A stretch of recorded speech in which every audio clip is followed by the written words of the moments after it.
Good morning. For somebody it's already who has been most probably with us at the breakfast, it feels already like the mid of the day, but still good morning. And I'm welcoming you. My name is Nataliia Gumenyuk. I'm Ukrainian journalist based in Kiev, and I'm welcoming you to this panel. You know, when you walk along the promenade in Davos, there are all these houses with AI, big tech, all the new technologies. But we're happy to have the panel on history, which probably is extremely practical because it's, in the end, still ends. Even if you invite the best historians, here we keep on talking about a bit of the future and the present. But we have a luxury a bit to learn from the history, and I'll introduce our guest. That would be Professor Timothy Snyder, who is Richard C. Levin Professor of History and Global Affairs at Yale University. Then Gideon Rachman, who is a Chief Foreign Affairs Commentator from Financial Times, and Ukrainian historian Yaroslav Hrytsak, who is a Professor of Ukrainian Catholic University in Lviv. And as a Ukrainian, you know, I know the organizers want to have the conversation global, but still, this is the Ukrainian pavilion, and there is no better person than Professor Snyder, who can also explain why it's all very, very global. And I'll start with letting us, not giving the full lecture, but maybe a bit, what were the wars where Ukraine mattered for the world, and to what we have to learn from that. Okay, welcome everybody. Good morning. Thanks, Nataliia. It's great to be with Slavko and with Gideon here. So as a historian, I look at our view of Ukraine and I kind of wonder, because what's happened over the course of the war is that we've essentially taken 3 years to recognize that Ukraine is a real place, that Ukraine is not just on the margin, that Ukraine might actually be important to the world. And I have to say that conclusion that Ukraine is important to the world is one that's pretty obvious to historians of that region. And I say this not to promote Ukraine or to say rah, rah.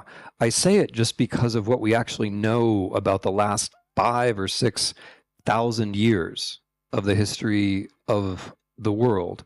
The first cities that we know of were not in Mesopotamia. The first cities that we know of about 6,000 years ago are on the territory of what's now Ukraine, south central Ukraine, between Kiev and Odessa.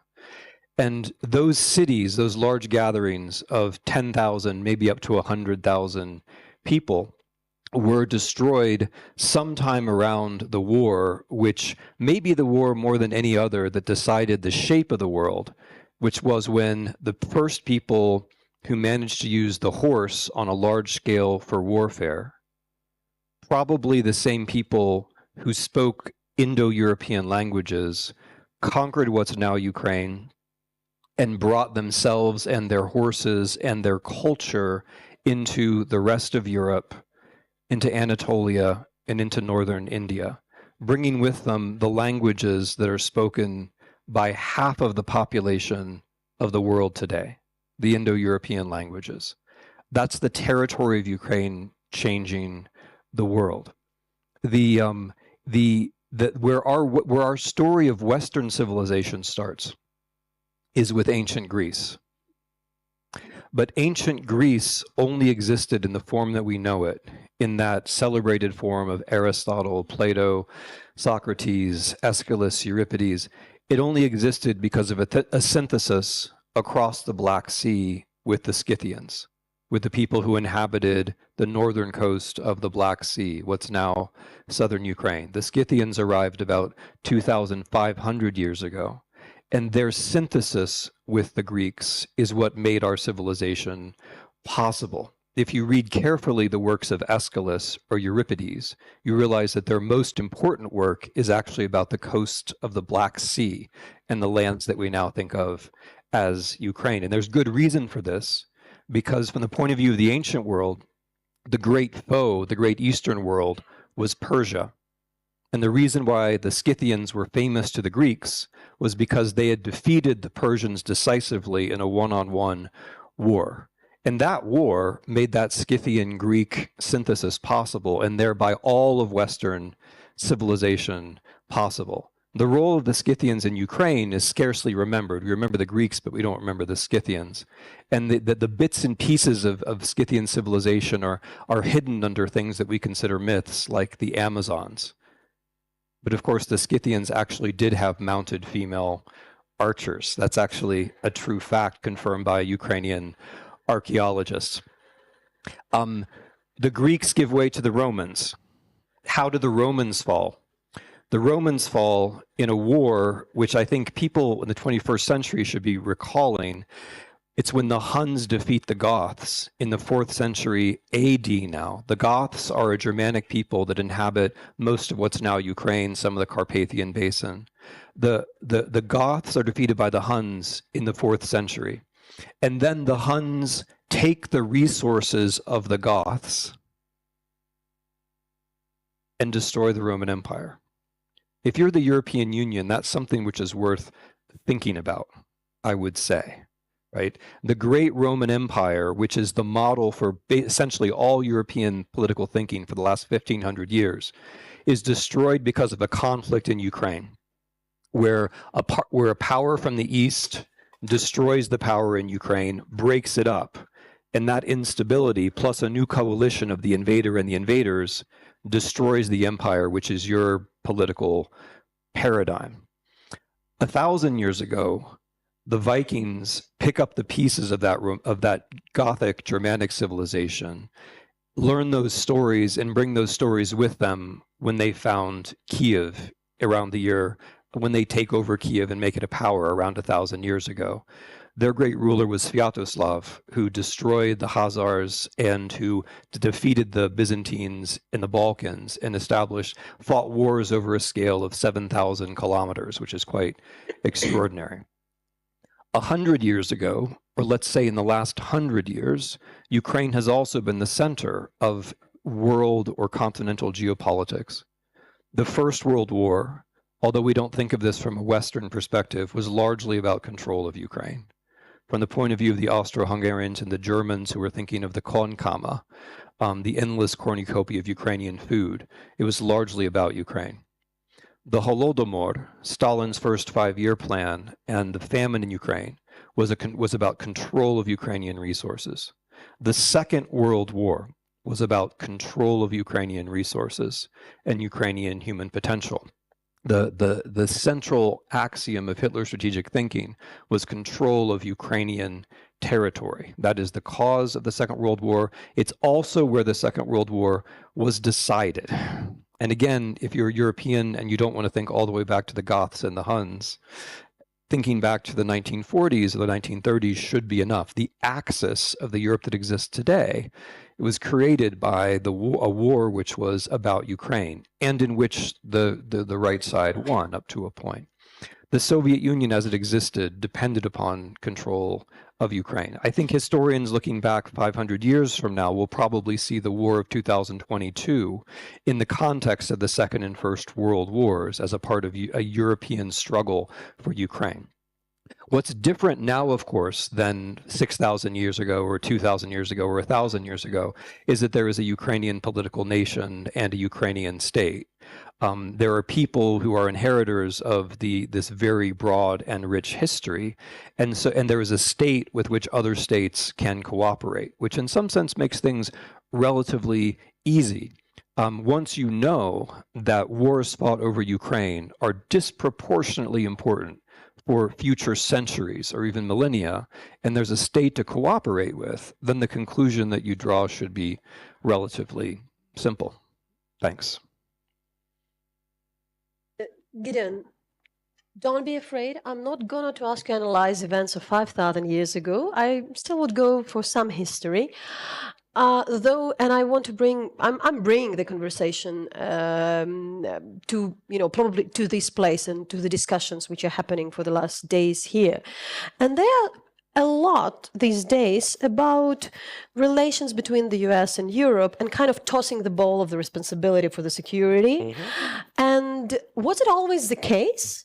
How long this game what history tells us, how long this game can be played, so there are no irreversible damage if, you know, like if it's just a tossing the ball? Or are we already in the period of time when you just say, a lot of people would say that in the US, you know, after the Second World War, the soldiers were fighting in the Americans in the European soil. There were refugees from Europe. So Europe was close to the heart of a lot of Americans. It's not any longer the case. Most of the people, you know, who are there, for instance, in Lago, they are coming from Latin America. It's a different continent. So the mindset also in the US administration and in the US public also has changed. So, you know, Europe means less, to be honest. So is it like the time to, you know, go on tossing the ball or finding the common ground, or we just should understand that some era is over? What is your take? Well, as people famously say, it's too soon to tell. I mean, we're clearly in a very dramatic moment. Incidentally, thank you very much for inviting me to the panel, and I'm honored and slightly intimidated to share it with two really proper historians. I studied history as an undergraduate, and, you know, I just use it to inform my columns. But I think that, so the two things that occur to me is in response to your question. Firstly, I think it's possible, maybe even probable, that we're beginning to see the collapse or the end of the arrangements that were put in place after the end of the Second World War, in which America made a decision that it was going to stay in Europe, in European security. It wasn't immediately obvious after the Second World War that they were going to do that, but then Russian actions in Greece and elsewhere persuaded people to found NATO. And that's really the system we've had since then. I see Wolfgang in the front row. You know, that's the Munich Security Conference system, if you like, this deep integration with the United States, and the United States really increasingly taking the lead on American security. And as somebody reminded me yesterday, if Russia were to attack NATO or attack Europe, the European response would be led by an American general, General Chris Cavoli, the Supreme Allied Commander Europe. And that Supreme Allied Commander Europe has always been an American. And I think the question raised by Trump, and we'll only figure it out as things you know, unfold, is basically, is Trump saying that's over? Whether or not, whatever he says formally about NATO, and that matters crucially, obviously, but is his approach to say, well, this is now an updated arrangement. This is based on 80 years ago. Europe's really got to take, you know, take responsibility for its own security. And incidentally, I'm willing to take the risk that it's not that important to the US what happens in Europe. And I think the sort of collapse of the ideological link, this, which was left over from the Second World War, the idea that we shared this common approach to liberal democracy. So it was interests, but there were also values. And I think Trump is also calling into question the values part of it, because he's backing forces that are regarded, or Musk is, but I think Trump is as well, that are regarded as far-right, anti-democratic in countries like Germany and even actually in Britain. So if America doesn't conceive of that unity of interests and values anymore, can we assume that they'll continue to have this commitment to Europe? And just to answer your second question, because I think it's related to that broader question of what is the American commitment? How do Americans see it? Who and which Americans? I had an interesting conversation when I was in Washington last month or a couple of months ago. So I sought out some of these Trump people who were advising him, and I was trying to make the case to them that America could pull back from Europe, but that the history of the 20th century suggested that eventually they got pulled into a European conflict. That happened in the First World War, happened in the Second World War. And that was the conclusion that led America to make this permanent commitment to Europe, and that consideration still applied. And interestingly, one of the guys I was speaking to, who I think is quite influential, said, yeah, but we should never have fought in the First World War. He didn't say the Second World War, but he said that, you know, that was a European conflict. The American boys lost their lives, none of our business. And I was very startled to hear that. But that was the thinking behind the American isolationism of the 1930s, whose slogan was America First. And that's really coming back. We're coming back to that argument that we thought had been put to rest has revived, and arguably the America Firsters with that view have won out now. And so the final question is if Europe is left on its own, can it look after its own security? Can it firstly fill the gap in Ukraine and keep Ukraine going financially and militarily? And secondly, can Europeans have the military heft to see off threats to Europe without American help? And I think that is very open to question. I heard Mark Rutte say yesterday, and I think he said it in public as well, that at the moment Russia produces in 3 months as much ammunition as the whole of NATO, including the United States, does in a year. So if you take the US out of it, Europe, we're richer, we have more advanced economies, we have more people, but we do not have the military production. Russia's turned into a war economy and has a scant regard for human life. We have very small armies historically, and not much military production. So that's the situation that Europe finds itself in. Yaroslav, I'll be discreet. We had some idea what we are going to talk, but I changed the question so I'm warning. And we speak a lot, how drastic situation is for Ukraine, and I'm working on the war crimes documentation. I'm based in Kiev, and I know what's toll of this war is on Ukraine, but I'm also following what my Western American, European editors are saying and sending, about this moment when it's too long, too hard, and then as a Ukrainian, I'm thinking but were we ever in a kind of better situation? I'm not speaking about the time of the peace, but I'm speaking as a country, as a state, as a society. Were there at any point of history, Ukraine as a state, more or less modern history, we have been in this situation where we just more predictable society, more unified, even 3 years after, with more organized economy, with kind of partners counting on us. So I may also say, maybe we are now anyway stronger, and I felt it's a bit stronger than in February 2022, because you kind of know your production of the weapon is there. Of course, it's about the past, but in the current. But I still want, as a historian, Ukrainian historian, to maybe educate a bit us. Thank you, Nataliia. Thank you for having me here. It's a big pleasure and also honor to be participating with such prominent speakers. It's a hard question. If I may reduce Ukrainian history to one sentence, simple sentence, it'd be like that. Now you see me, now you don't. Most likely you won't see Ukraine during peaceful time. It seems that Ukraine is not existing anymore. Let me just remind you, 40 years ago or so, there is a Milan Kundera famous essay, Tragedy of Europe, and he wrote, 84, that look, right before our eyes, a great European nation of Ukraine are disappearing. And he says this is the fate that waiting Poles, Hungarians, all the people, if they stay longer under communism. 84, it looks like Ukraine doesn't exist anymore. I could quote you several authors, famous author books, which have the same prediction, that Ukrainians are just gone. They're just ethnic group, not a nation anymore. Kind of russification or kind of thing. And then quite of a sudden, 7 years later, you have the Ukrainian independence, and proved to be the Ukrainian independence identity is very strong. So what I'm telling here, and this is kind of the irony, a very sad irony, that you could really see Ukrainian identity during the wars, 17th century. Imagine Ukrainian Kazakh state. And it's really strong. And I believe on that day, Ukrainian Kazakh state, what exactly was Timothy was saying, was a kind of asset.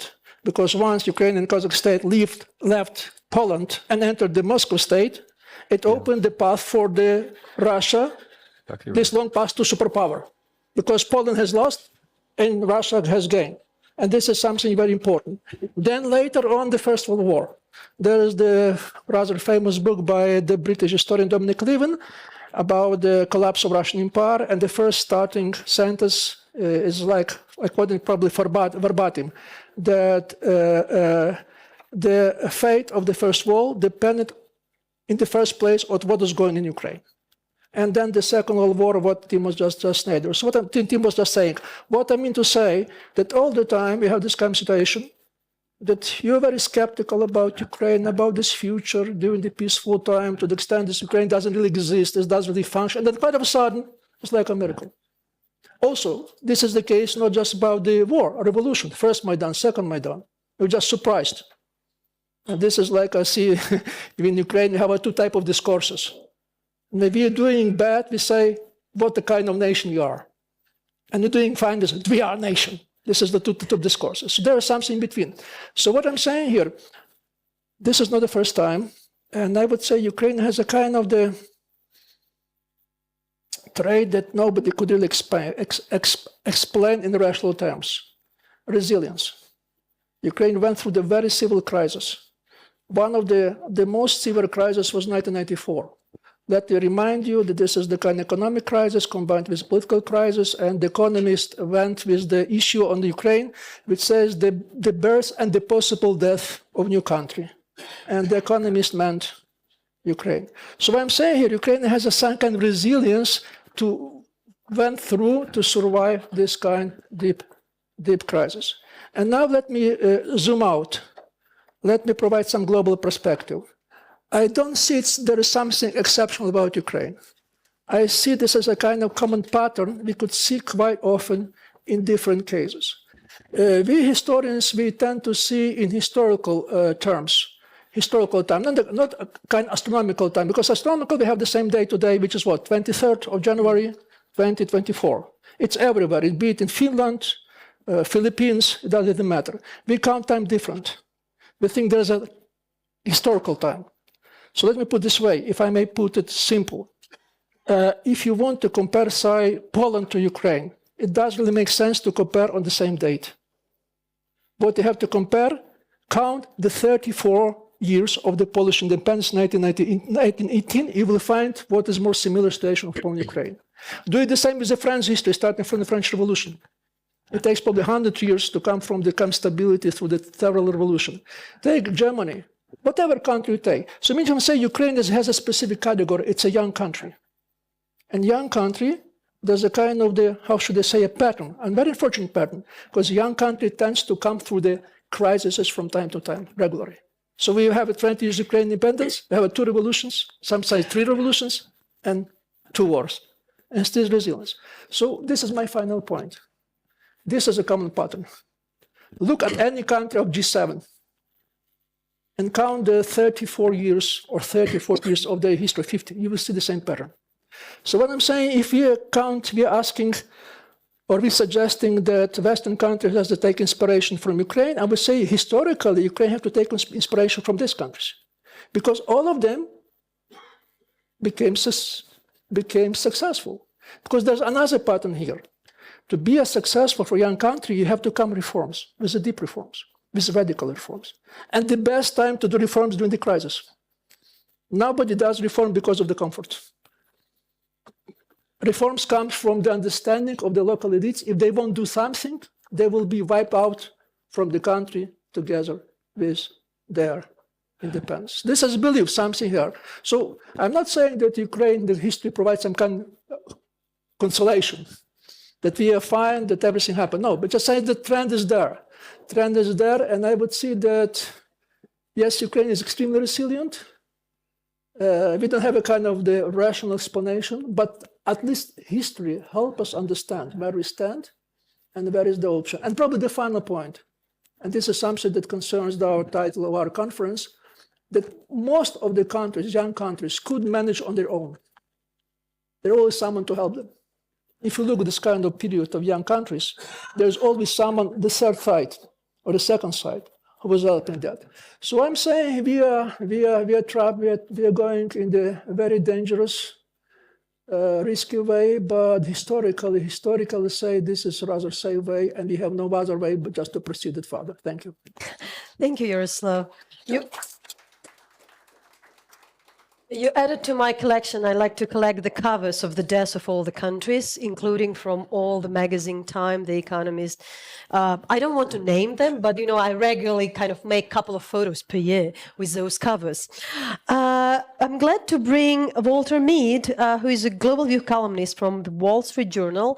You weren't with us. We already started, so you're kind of ending this panel. And of course, we started 5,000 years ago, so we covered very fast.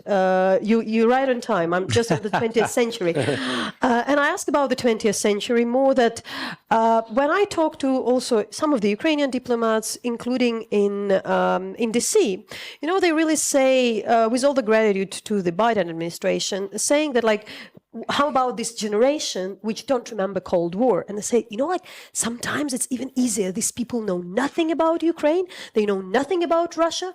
But, they're kind of not hostages of their education, always to speak about Soviet Union, always to speak about the Russia, because they are coming from the generation already when Iraq was there, when Syria was there. So the mindset is different.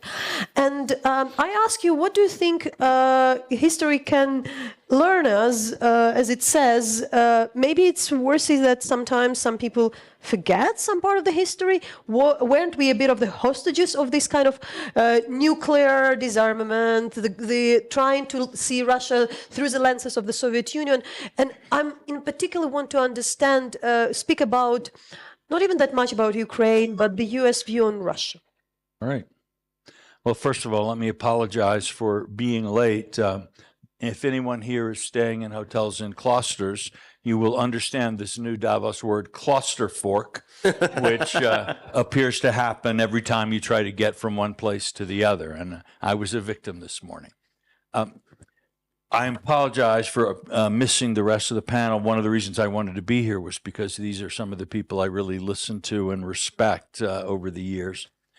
But let me just start quickly with a personal anecdote in that I first came to Ukraine when it was still part of the Soviet Union back in 1990, when as part of a Bazaar magazine assignment, I spent a month driving through the Soviet Union on my own, learning things on the ground. I learned a lot. The thing that impressed me most in Ukraine is I understood the weight of the 20th century in a way I hadn't before. That Ukraine, in many ways, was the principal victim of history in the 20th century. That is to say, World War I, as is often forgotten in the West, was far more violent, vicious, and brutal even than what we saw on the Somme and the Western Front, the sort of mass suffering of civilians, immediately followed by Russian Civil War, revolution. Again, much of its bloodiest events took place in Ukraine. And you sort of had from the Germans to the white forces to the red forces, people riding through the countryside, killing everyone essentially with a high school education who might be intelligentsia on the other side.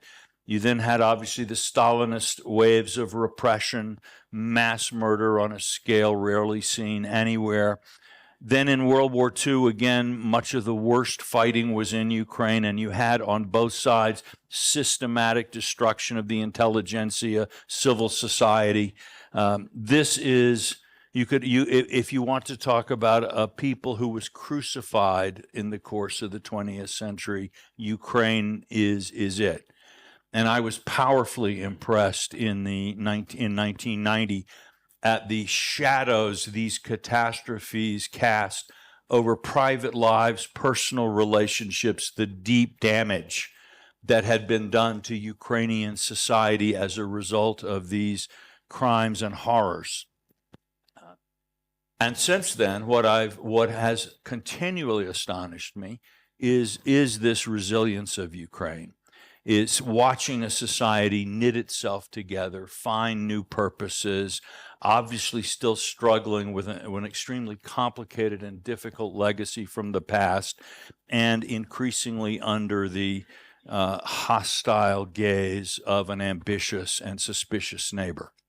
So, and for me, I've been to Ukraine twice since the war began, and certainly hope to get back sooner rather than later. I have again been amazed at how the war, rather than breaking Ukraine, has in many ways created a stronger Ukraine, though a Ukraine that is very much under pressure, very much feels this war of attrition as a deeply damaging and existentially endangering conflict. So now move to something really depressing, American policy in Russia. What has struck me from the beginning about American policy vis-a-vis this Russian-Ukrainian conflict is the similarity of it to a kind of the sort of late stage post-historical world, late post-historical world politics. That is a kind of a belief that it's very easy to have your ideals see your ideals realized, that you can have the most exalted goals for the world. I'm going to stop climate change and I'm going to stop nuclear proliferation, as one recent president of the United States essentially got a Nobel Peace Prize for announcing. But doing things to realize those ambitions is extremely difficult, both from a political sense of getting the support for it and from a policy sense of figuring out how to do it. These are not easy. But what we've done in the United States, I'm afraid, and generally in the West, vis-a-vis this conflict, there's a tendency to sort of want to look in the mirror and see Winston Churchill looking back out at you. I am a great defender of freedom. I am on the front lines. I stand for liberty. But then, in fact, I'm going to give Hitler the Sudetenland. But first make him fight a little bit for it. It's so, to act like Chamberlain, but to have a kind of the self-esteem of Churchill has been, I think, the sort of, it has been the standard operating procedure of the Western political class for the last 25 years, not only about Ukraine. And I don't think that they formulated it to themselves in this way, but I think the policy, the effective Western policy has been, we're going to give Ukraine enough support so that it doesn't collapse outright, because that would make us feel bad. But we are so inhibited by our fears of Russian retaliation and the presumed escalation dominance that we are not going to give Ukraine ever enough aid to actually win the war, barring some kind of Russian collapse.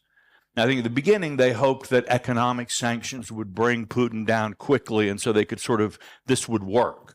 But even after the economic sanctions visibly failed to stop Russia, they continued with this policy. And the hope is a sort of a bizarre word in these circumstances, was that the Ukrainians themselves sooner or later would get tired of endlessly fighting a war they could not win. And the Ukrainians would make a decision for peace. And so I, Winston Churchill, you see, could, be the upholder of Ukrainian independence and let Ukraine lead the path to surrender under conditions that I had created.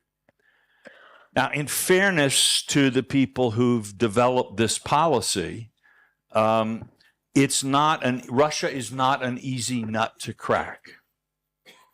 And Putin's ability to respond to external pressure by tightening his economic and social control, turning the authoritarian Russia of 2019 into the near totalitarian Russia of today, was a resource that perhaps the West did not expect, a place we did not think he would go, but he went, and he went very effectively. And he's been very good at fighting the war with Chechen blood, with prisoners, now North Korea, and a conscription program carefully tailored to preserve his political standing among those close to him. So far, it's worked. Who knows how long it can continue. What would a serious American policy toward Russia have looked like, or could it look like now? Well, you can see part of it came by accident.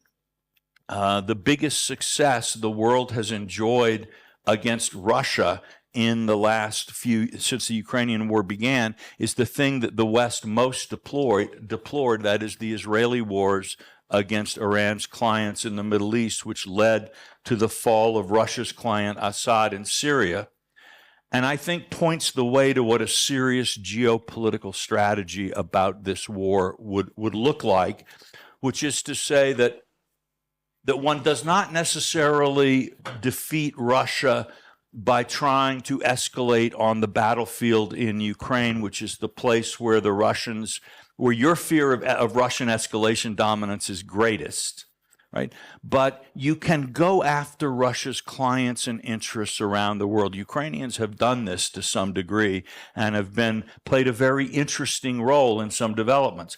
But the fact that Putin, while fighting the war in Ukraine, and the West believing that our sanctions were taking a serious toll on his ability, that Putin was able to sweep his way, kick the French out of Africa, is extraordinary. And that he was deepening his ties in the Middle East until this unlooked-for Israeli victory checkmated him there. We should have been, and could now still be, attacking Russian interests around the world in ways that against which it's very difficult to escalate. Instead, Russia's doing that to the West. Mysterious destruction of submarine cables and so on and so forth. All right. So I think we still have a policy that is not serious. And Putin is serious. Russia is serious. Xi Jinping is serious. North Korea is serious. And for all of their present woes, the mullahs in Iran are serious. So the West still needs to step up to the plate here, not simply for Ukraine and not even simply in Ukraine.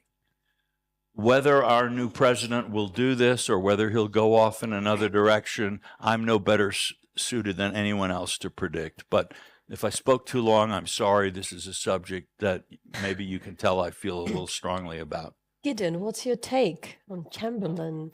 Oh, interesting. Okay, so I'm going to make myself unpopular by defending Chamberlain.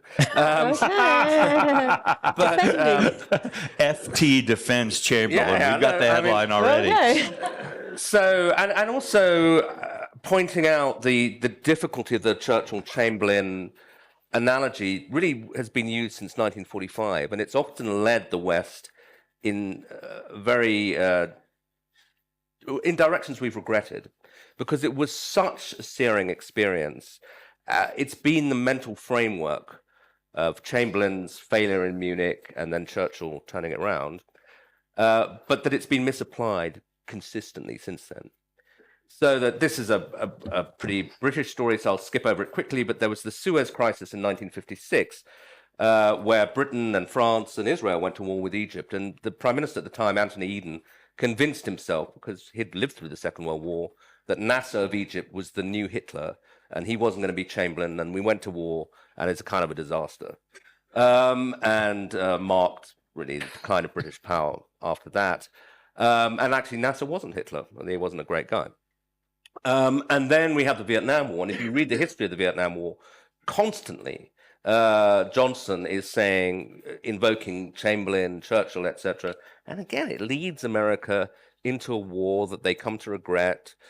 And actually, the North Vietnamese win, although they get a million casualties and more.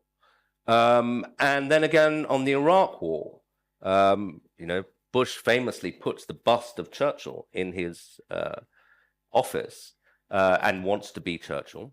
But these lessons are never that simple, actually. I was reminded of it because I just met the president of Iraq here in Davos. And I said to him, look, everyone in the West now believes that war was a horrible mistake and, we should never have done it. He said, totally wrong. It was right. You got rid of a dictator and we're very grateful for it. So there isn't one simple lesson, is I guess what I'm saying. I mean, actually, personally, I do think that Putin's aggression towards Ukraine and the implications that it has for the rest of Europe is much closer to the Hitler-Chamberlain analogy than Egypt in '56 or Vietnam in the '60s. So I find it kind of convincing, but we have to remember it's an analogy that's led us astray many times in the past. And finally, when I say jokingly, not totally jokingly, I have some sympathy with Chamberlain because everyone is a prisoner of their own history. Chamberlain had lived through the First World War. He'd seen, members of his family, Britain, huge toll. And he knows when he goes to Munich in 1938 that Britain is not psychologically not prepared for war. Nobody wants to go to war with Nazi Germany. And when he comes back, he is greeted as a hero because there is no psychological preparedness for war. And after that, as a precaution, and Britain, incidentally, militarily is not prepared for war, a bit like now. The army was like in terrible shape. After that, they begin to build up the Royal Air Force. They do prepare for war. And then when Hitler turns out to be who he is, because they take the whole of Czechoslovakia and then invade Poland, at that point, Britain and France know what they're facing, and they are... Well, Britain does, perhaps. Yeah, well, France goes to war as well. In a way. Yeah, anyway, they get overrun. But, all I'm saying is that these lessons can take you in complicated directions. Tim, you laid down quite often the explanation how the countries can defeat the nuclear state. You did it already. You can go, because we also discussed this kind of phantom of the use of the nuclear by Russia is always there. But would you give examples when, not even like given examples, but thanks to what the countries which are smaller could prevail, because so often it just sheer size of Ukraine, smaller as Russia, kind of is the reason to explain why the chances are low. That's considered to be common sense, but it's actually not really, isn't it? No, I really want to thank you, Nataliia, for tossing me all these historical softballs. It's really so much. It's so much fun because like so much of the discussion about war rests on certainties at which people arrived approximately 6 minutes ago, having forgotten everything which has happened before. And there are trends, and I really appreciate all three of my colleagues invoking some of them, which demonstrate that the things that happen to be in fashion now, the convictions that we have about war now, or the convictions we have about Russia now, just don't really hold up if you pause and think for a moment. So I'm gonna mention three trends that are worth thinking about. One is that Russia just loses a lot of wars. So this idea that the President of the United States seems to have, that Russia always wins, it's just historically not true. They lose a lot of wars. They lost in Crimea to Britain and France. They lost the Russo-Japanese War. They lost the First World War despite being in a very strong coalition. They would have lost the second without American economic aid. They lost in Afghanistan, which they invaded in 1979. They lost the first Chechen War. They lose wars all the time, just like other great... Syria, yeah? Yes, they did one more recently. Right. I'm going to get to that. And so there's and other great powers lose wars too, right? The United States of America also loses wars all the time. One of the things which bothers me about coming to Davos and listening to Americans is like this incredible arrogance we have, I feel, when we engage with Ukrainians about war fighting. I mean, we have massively underperformed in the 21st century, and the Ukrainians have massively overperformed, and yet we feel like we can constantly lecture them. And I think that hurts our national security because we are not learning the lessons of this war as readily as we should be learning them, I think. And that's in large scale, I think, as a result of our own arrogance. That's just to the side. Anyway, one trend, Russia loses wars. Another trend is that the post-colonial country, for the last 75 years or so, the post-colonial country generally defeats the colonial country. Not always, but usually. Since the Second World War, the post-colonial country usually wins. And that's why we now have the United Nations with roughly 200 members. Not because the British and the French and the Portuguese and the Dutch and the Spanish empires decided they were lovely people. They decided they were lovely people after they lost the wars, not before. After they lost the wars, they became the lovely Europeans that we know today. But every single European power had to lose its imperial wars, Germany taking the lead as usual in 1945, they all had to lose their imperial wars, which means the record of war fighting is that the great power, the historical great power, the empire, usually loses. And so if you were just going to look at Ukraine, Russia neutrally and just abstract away from all the things you think you know about the two countries, you would say, well, actually the great power is more likely to lose. So that's another trend which is worth keeping in mind.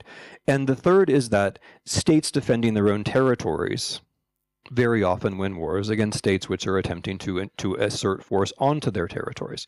So these are three pretty large-scale trends, which again, like if we abstract away, try to forget the stereotypes we have about Russia or about Ukraine, would tend to point naturally towards a Ukrainian victory. You mentioned nuclear war. Okay, nuclear powers lose wars all the time. Israel sometimes wins, it sometimes loses, but it hasn't yet won a war because it's a nuclear power. The United States sometimes wins, it sometimes loses, but it has yet to win a war because it was a nuclear power. Russia sometimes wins, sometimes loses, but it has yet to win a war because it was a nuclear power, right? The hitch to this is that if you want to have a world in which there aren't nuclear wars, you've got to make sure that the conventional power defeats the nuclear power, which happens all the time, right? It happens all the time. Whenever the United States or the Soviet Union or the Russian Federation or China or Israel loses a war, a nuclear power has lost a war. It happens all the time. We should be very relaxed about it. In fact, we should hope for it, because if a nuclear power using the nuclear bluff, which is what the Russian Federation is doing now, in that particular constellation, you're then going to get nuclear proliferation. The Russians, more than anybody else in history, have threatened to use nuclear weapons, right? If you have a database of Russian threats of using nuclear weapons, right, it's like, I don't know, it's like your mother-in-law calling you. I mean, it happens all the time, right? It's just one of these, it's like, no, they literally threaten us with nuclear war around once a week since the war started. And that's historically new. And it's serious, not because they're going to do it, they're not. It's serious because if you let nuclear bluffing lead to victory in a conventional war, then other countries have to get nuclear weapons so they can nuclear bluff. And then middle-sized countries have to get nuclear weapons so they can hold off countries that are going to carry out the nuclear bluff, which is not, without going into detail, that is not a hypothetical prediction. So you'll have a chance all to respond to that, but I'll be that person who kind of returning like 6 minutes before, thinking about what was said an hour ago and what is in the air. And Yaroslav, Professor Hrytsak, is here in the T-shirt, which is the T-shirt about Don't Appease Evil, the recent call of the Ukrainian intellectual civil society. From the title, you would understand, not appease the evil of Russia. And we're living through the times when, the discussion is dominated by the talks. I want to tell as a give a historical warning, what you do if you appease, and also what you do if you just freeze. You just freeze the conflict. So how do you think about that? And I give another chance in this question, and because I know you very well looked into the reconciliation, let's say, between the Ukrainians and the Poles. That's some of your major themes. And we also don't want to be in the position of the denial. Ukrainians just don't want to talk to Russians. We just don't want ever. Yaroslav is not exactly the person, he's speaking, there is a way, but there should be conditions for that. Would you lay out that? And maybe you all react on that and have, that would be your final thoughts on this theme. So yes, you. So first of all, I want to turn your attention that we, for the last 70 years, are facing some kind of historical unprecedented event, which never happened before, and I hope it continues in the future. And this is that for the first time in the world history, we have a large no-war zone, and this is the European Union. You may remember it very well that Europe as a continent was probably one of the most bellicose continents in the world history. Citing the frequency of the conflict, let me just remind you that the First and Second World War emerged not in Asia, Africa, but in Europe, so to say. So what has been done, it's a kind of the historical miracle, what this country managed to achieve. And the starting point was a French-German reconciliation. Without it, it would never happen. It was very much about economics. You probably remember Robert Schuman, the idea of the common agreement of the steel and coal, signed by the two countries, that by Benelux and then Italy, it make a core of the future European Union. I want to turn your attention to the fact which is quite often ignored, sadly so, and this is that we have the same kind of reconciliation which is very much equal to what's happened in the French-German reconciliation, and it's the Polish-Ukrainian reconciliation. To the extent French-German reconciliation created a core for a future union, the Polish-Ukrainian reconciliation created a core, a chance to extend this European Union as far as to the Russian border. It's also a historical mirror. Let me just tell you as a historian that Polish-Ukrainian relation in the past was very much tense, very much like Russia, but even more tense and more bloody, so to say, especially 20th century. And this is what happened. Actually, it's a miracle. It was not a miracle. It was the miracle which was prepared by several generations, intellectuals, public figure would be named. But this is something which gives us some pattern how to proceed. So this is, I'm driving from the Polish-Ukrainian reconciliation. So first of all, it has to be first entry ticket. You have to recognize integrity of the territorial border, regardless they are just or not. Let me say you that most of the borders in Ukraine, in Europe, they are not just. Probably with the exception of Greenland and Iceland, because they're islands. Otherwise, Don't mention Greenland. I hope that Trump is not with some of this, but basically the thing is, you have a clear border because geographical borders, they're not contested. In all other, with no exception, every border in Europe is contested historically. I would always say if it is contested about Crimea, to whom Crimea belongs, to Greeks, or to Scythians, or to Iran, because it's the two closest, so to say, historically, people who owned the which make this argument absurd. So I'm saying here, let's not to try apply history to politics. Let's forget about it. Let's just accept reality as it is, and this is what we have: borders. They are not just, but they're accepting them. Secondly, and very importantly, there must be a kind of reconciliation in terms that how should they say that we have a common threat, we have common. I'll skip this part because it's too complicated. So what I'm saying here, as I said, the Polish-Ukrainian reconciliation was made by the many public figures, intellectuals on both sides. Unfortunately, we don't see that many figures on the Russian side, be it public figures, intellectual, or statesmen. Let me just say that the very moment of the collapse of the Soviet Union, Solzhenitsyn, which was the most prominent figure, intellectual at the time, who is half Ukrainian, he wrote a large article, "Как обустроить Россию," how to reconstruct Russia. He never mentioned that Ukraine should be an independent state. To the contrary, he says they have a very large Russian population in Ukraine and Kazakhstan. Therefore, Ukraine and Kazakhstan has to be kept as close to Russia as well. So this is not entry ticket for reconciliation, so to say. So what I'm saying here, this is the first things.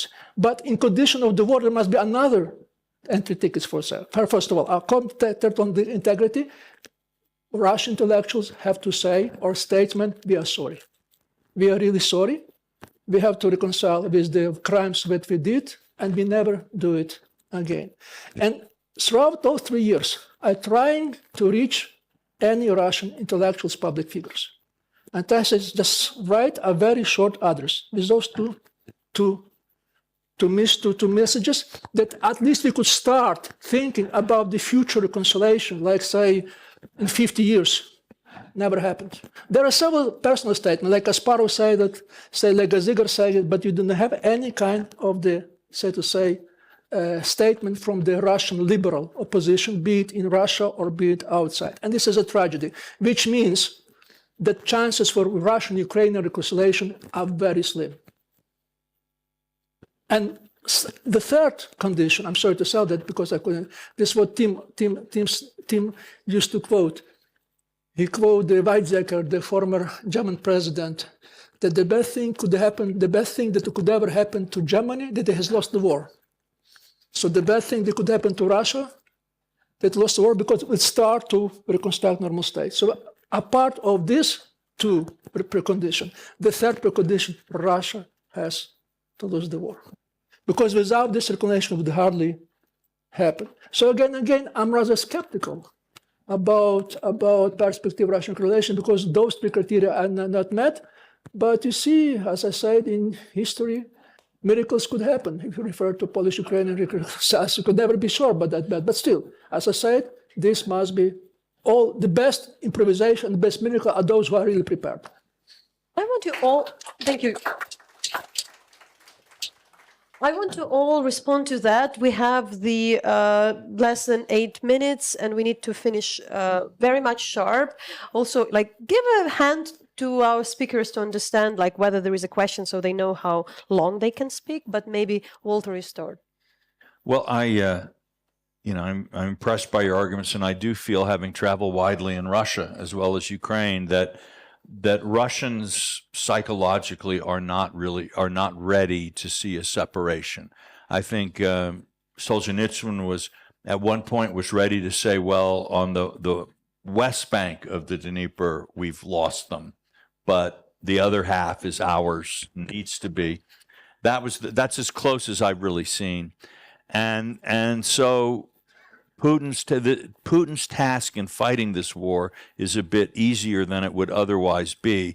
He's more like the French in Algeria than like the Americans in Vietnam, if we're going to be looking at parallels, both in terms of the closeness. It's a lot easier to fight a war that's very close to you, but also your own population is agrees with you that this is an essential existential struggle.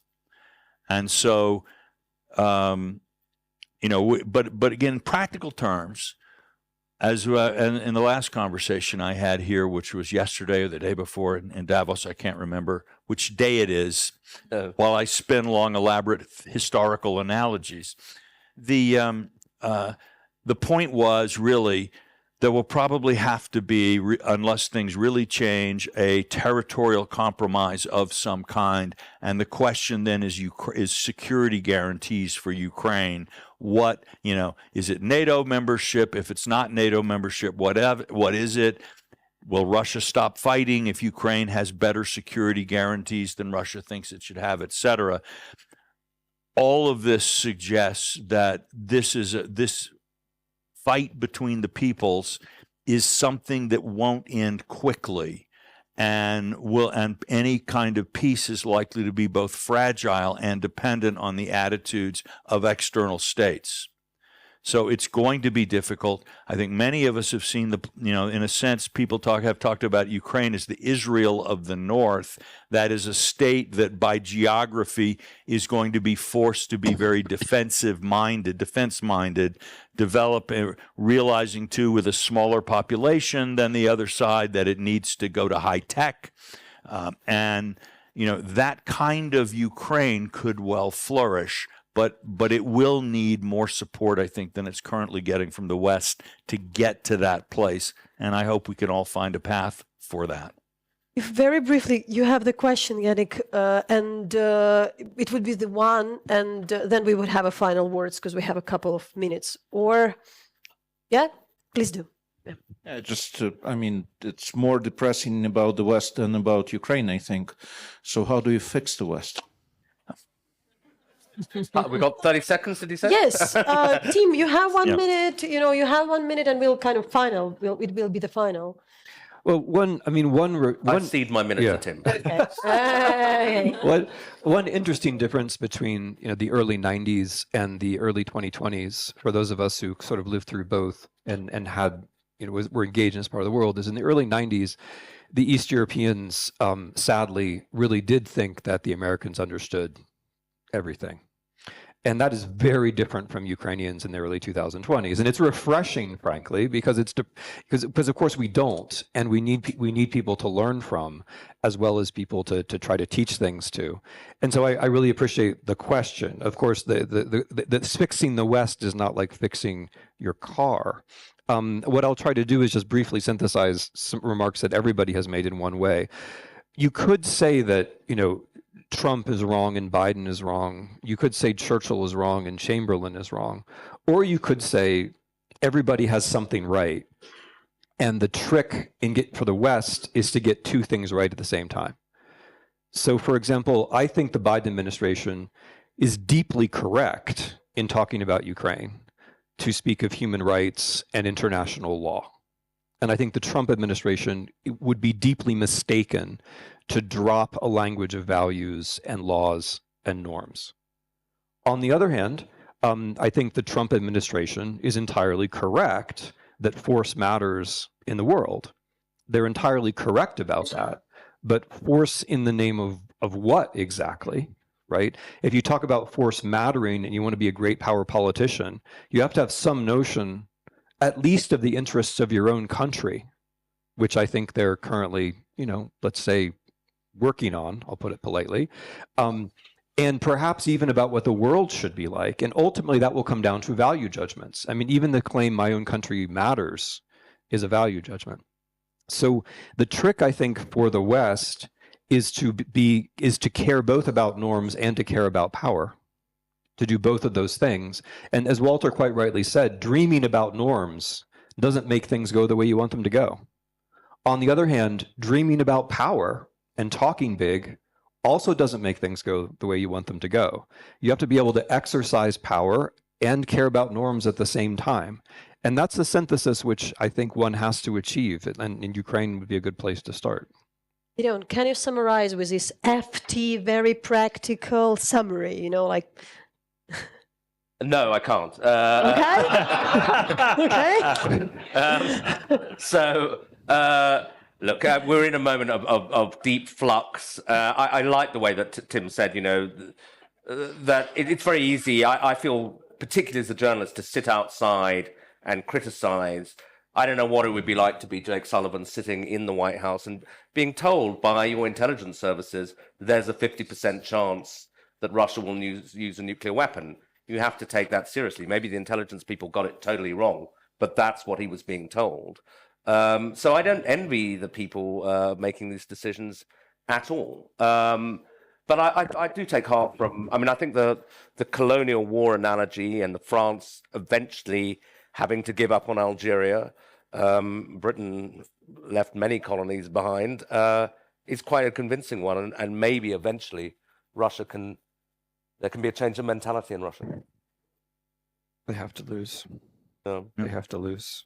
Yeah, they have to lose, you say. They have to lose. Okay, we ended up, they have to lose. But also I'll finalize that, as quite a lot of Ukrainians, very different, whom I heard in different occasions say quite the same thing.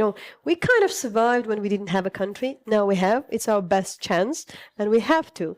There was never better ones. At least that's what I know from the history of my generation as well, and what I could remember not 5,000 years ago. That's where we started 5,000 years ago. We made it within 1 hour. Thank you so much. Thank you so much for the guests. You need to run. You go. I need to run, They yeah. take your mic.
Microphone working? Let me check. Hello, everybody. And first of all, I should congratulate everyone for making it this far, because I know that by the second to last day of Davos, usually everyone is exhausted. Of course, this exhaustion and sense of being overwhelmed is absolutely nothing compared to the horrors that are being inflicted in a daily way and people are enduring in Ukraine.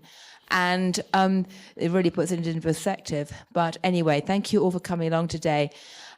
We are discussing an issue which is absolutely horrific and tragic, and for the most part has not had nearly enough attention on the world stage. My name's Gillian Tett. I'm a journalist or columnist with the Financial Times. I also oversee King's College in Cambridge. And I've written a couple of columns on this theme myself, but I must say when I did a quick Google search for the media coverage of this in the last couple of years, there has been remarkably little coverage compared to the horrors which are currently being inflicted. So I very much hope that we can draw more attention through this panel to the question of what's been described as kidnap to kill, the weaponization of Ukraine's children by Russia, which of course refers to the absolutely systematic, premeditated and coordinated initiative to snatch Ukrainian children, tens of thousands of Ukrainian children, and move them to Russia. And with every month that passes, this highly illegal action by international norms is creating worse and worse consequences, for not just for the families who've lost their children and the children themselves, but also for the future of Ukraine as a whole. Ukraine, tragically, has lost many people in this war. It needs all the children it can get, and the families whose hearts have been broken by this horrific crime, and it is a total crime, deserve all of us to be fighting to get justice and, most importantly, to get the children back. So we have a very esteemed group of speakers to talk to us about this, which reflects the outrage and horror that many people involved in Ukraine feel about these issues. At the end, we have Daria Zarivna, who is the advisor to the head of the Office of the President Ukraine, and she's operations director of Bring Kids Back UA initiative. We have over here Lady Helena Kennedy, who's a Labour peer in the House of Lords and a director of the International Bar Association's Human Rights Initiative. And she's also co-chair of the Bring Kids Back UA task force. And towards the end of the panel, because I have to leave a bit early, she'll pick up the moderating role. We have Dr. Nathaniel Raymond, who's the executive director. Not a doctor. Not Sorry? a doctor. Okay, Yeah. you've been promoted to a doctor on my crib sheet. So, okay, Professor Nathaniel Raymond, executive director of the Yale School of Public Health Humanitarian Research Lab, and Mykola Kuleba, who's founder of the Save Ukraine Foundation.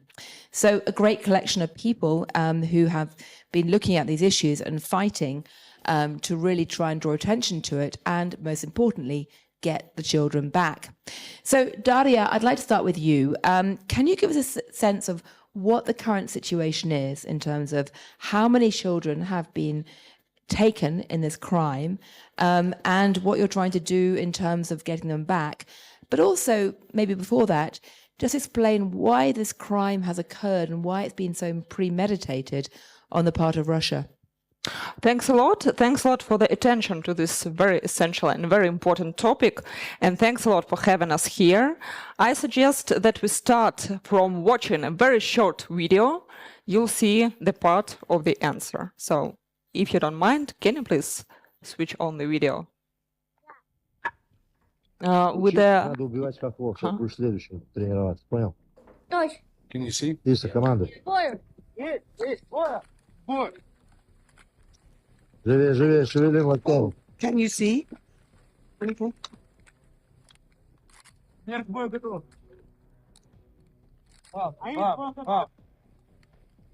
Понял, Сокол? Так точно. Ахлы сами себя не убьют.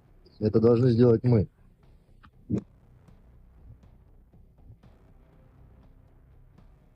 So in case you haven't seen the subtitles, the adult military servant says to the kid that the Ukrainians will not kill themselves, so you need to take care of this.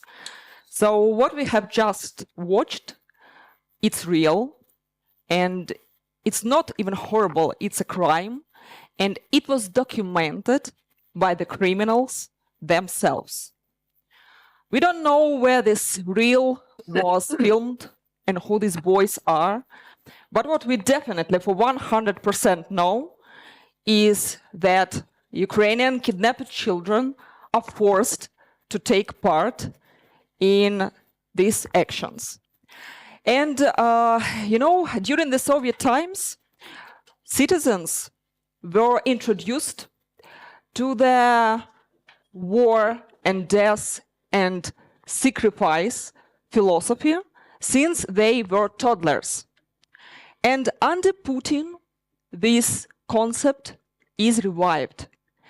I also read of an interesting, and I suggest that you also Google it and read about the Cantonist schools. The concept of Cantonist schools was introduced in 1721 in Russia, in Russian Empire, and it existed for 2 more centuries under various names and titles. Most of these Cantonist schools were opened at the territory of Ukraine, and the idea was the same. The children were taken out from their families and communities, brought there. They were forcibly taught Russian culture and taught on loyalty to Russian military. They were living there without their families and under strong indoctrination, also in a horrible living conditions. Sometimes the death rate was about 50%. The Jewish and Gypsy kids were also taken into these Cantonese schools. Ukrainians, the Poles, Lithuanians were among them, and Finns suffered from these too. So nothing is new in Russian concept of indoctrination. Nothing is new. And they started to work on this, on militarization and weaponization of our children from 2014, which started from the illegal annexation of Crimea, and then it only scaled up, and now we can speak of thousands of Ukrainian children involved in such actions. So what is the calculation? The child, which is torn from its roots, from its family, from its community, from its house, from culture, traditions, and even native language, of course, tries to anchor in the new reality. And sooner or later, it will be ready to do anything to protect their new homeland. So these kids, they are taught to kill Ukrainians. They are trained to conquer their homeland. And I think that you will agree with me that this is an unbelievable level of cynicism. And what is happening to these kids? Their weaponization is happening through 3 stages. The very first one is a physical removal. So Russians are taking kids, bringing them to, taken from their families and from their communities, and under the reason of summer camps or evacuation, they take them out. Sometimes their parents are killed or forced to give children away. What happens next? The second stage, and it's also very important, I think that Nataliia will talk about this. These children are placed through temporarily occupied territories into the distant territories, regions of Russia. Their names and citizenship are often changed, and their location deliberately hidden. The second stage is identity erasure. As soon as they put these children to their child care facilities, which have nothing to do with child care, the stage of indoctrination starts. The children are forced to call themselves Russians. They don't have access to information. They have been told that there is no country like Ukrainian. They are forbidden to speak Ukrainian, to use Ukrainian symbols. They are forced to sing Russian anthem and so on. A century-old children's center, which is called Artek, which is situated in the Crimea, now combines recreation with Russification. And of course, during this stage, we go through this indoctrination process, and then we come to the third stage with the most sinister one, militarization. Through the organizations like Young Army and Combat Brotherhood, Ukrainian children are involved into military actions against their own country. And mind this, we are not talking about possible situations or probabilities. We are talking about exact facts. Let me name you only two people, Ivan Shifman and Dmitro Kotov. These are very young people who died during the Russian full-scale invasion, fighting for Russia against their own country, Ukraine. By 2030, Young Army aims to complete their 15% of Russian military reserve. And for this, they are using exactly Ukrainian children, thousands of children involved in this. How many of them want to escape? And how many of them really, truly become the weapons and truly believe in the Russian Empire? We do not know. But what we really know is that the practice of using national minorities and turning them into weapons against their own countries is a long, many years practice which Russia has been doing for centuries. Tatars, Buryats, Chechens are now bringing the Russian world to the territory of Ukraine. And I think that if we will not stop Putin together, our European allies may someday, in the future, experience the same minorities and Ukrainian children among them coming and bringing the Russian world to their land. That's it. Well, thank you, Daria. It is absolutely horrific. And I think everyone who is a parent at this point will have their stomach absolutely turned by what's happening, because it is so cruel, it is so planned, so premeditated, and of course so illegal. So I should bring in Lady Helena Kennedy at this point to reflect on what this means for Ukraine and why it matters beyond Ukraine in terms of its legal implications. But before I do, there's one person I didn't introduce, unfortunately. It's Kajsa Ollengren, who's the former Defense Minister of Netherlands, who's been a remarkably brave and outspoken supporter for Ukraine for a long time. So it's wonderful to have you here. And I'll turn to you in a moment and ask you about what you think the EU's response will be about this. But first of all, Lady Kennedy, give us your thoughts. Well, I first of all should tell all of you that I'm a lawyer, and a lawyer of many, many years' experience. And now most of my work is in the international space.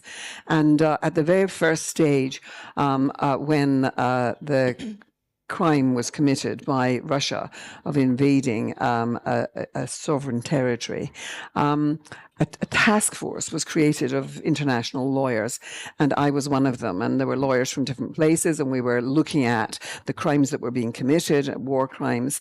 And the area that I have quite a bit of experience in was particularly relating to the ways in which women, crimes against women, have often been marginalized and not heard about in the course of war. And so I was looking at what was happening to women, because we knew that early on rapes had taken place, but also what was happening to children. And so I ended up being involved with the gathering of some of the evidence, which ended up going to the International Criminal Court. And you will know that the warrants which were issued by the International Criminal Court in relation to Russia's behavior, in the first instance, those warrants have been relating to the abduction of children, the taking of children, and displacement from them, from their homeland. And that evidence was very clear from an early stage that children were being taken. And what was happening was that they were being often just bussed out of cities, out of places. Often there were children who had been wandering in the streets sometimes because of the bombardment of somewhere like Mariupol. Sometimes it was children who were in hospitals, but their parents had been killed because of the bombings. Or they were children who were in institutional care because their mother had had cancer and they wasn't able to care for her children. And so the children were being looked after by the state. And if they were in the way of advancing troops, they were gathered up in huge numbers and bussed into Russia.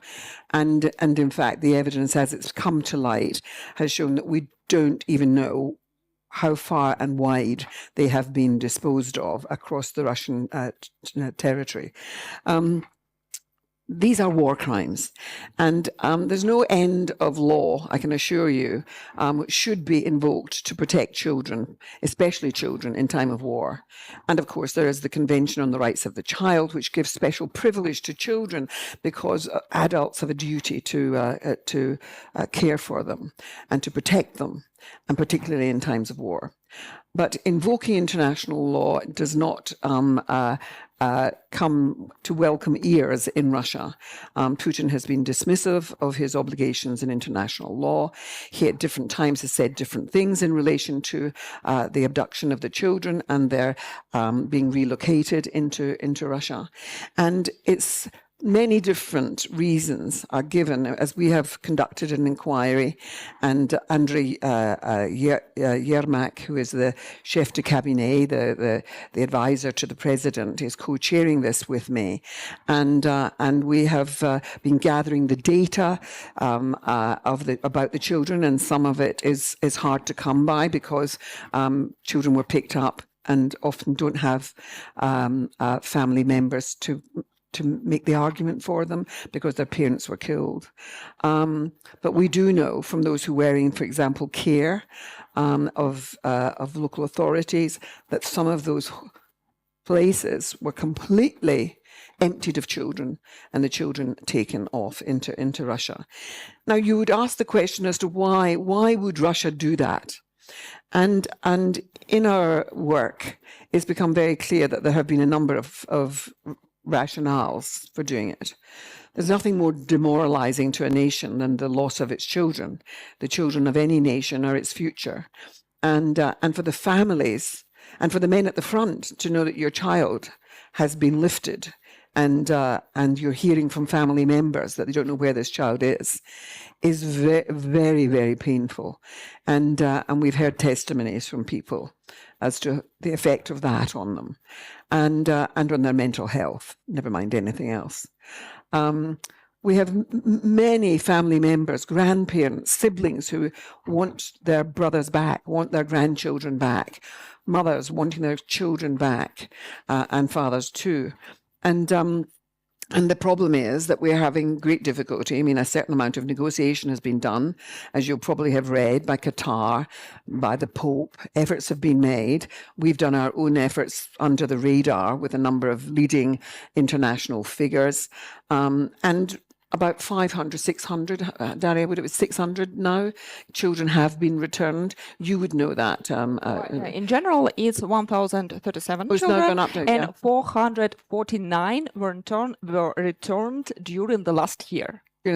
So there's been this, but let me tell you, those numbers are small by comparison with the numbers of children who have disappeared, and so the issue remains a source of terrible pain inside Russia, in addition to the whole business of fighting a war, and people being killed, and places being bombed, and the loss of homes and the loss of everything that wars inevitably bring. Now, we're here at this moment, and I hope that we'll talk about it. But there's discussions taking place just now in the United States of America about, this war has to end and there has to be some negotiated settlement. And I have to tell you that our position, and certainly as I speak publicly on this issue, the position has to be that the children that have been taken from Ukraine by Russia must not be used in any kind of negotiated settlement that, we will return your children if you give us this or that. The taking of children is a war crime. It's an egregious war crime. And the first thing should be that the children should be returned before there are discussions about how this war can be ended. And so it shouldn't be part and parcel of some deal in some transaction to try to end this war, as President Trump seems to want. And so it's for us around the world to be demanding that this is something that is dealt with beforehand, and that Russia returns these many thousands of children. And I think that my colleagues on this panel would agree with me about that. As I say, work has been done on law in relation to many different areas about the hope to access some of the monies that have been frozen in accounts and so on for the ultimate rebuilding of the nation of Ukraine.